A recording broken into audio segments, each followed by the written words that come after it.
Men Iso Masihni uchratmasdan oldin tashqi tomondan qaraganda hayotim mukammaldek ko'rinardi. Ota-onam boy, xohlagan narsam bor edi.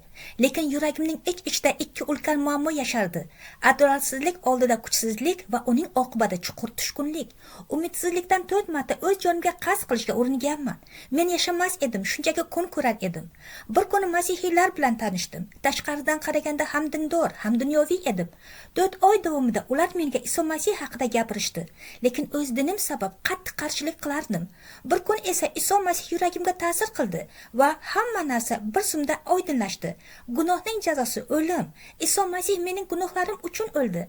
Faqat muqaddas ruhdan tug'ilganlargina Xudoning shohligiga kiradilar. Men qayta tug'ildim va Xudoning ovozini eshita boshladim. Odamlarni tashqi ko'rinishiga qarab baho bermang, chunki shayton ularning ongini ko'r qilgan. Lekin Xudo yurakka tegsa, inson tubdan o'zgaradi. Yozilganidek, butun mavjudot Xudoning farzandlari oshkor bo'lishini intizorlik bilan kutib ingrayapti.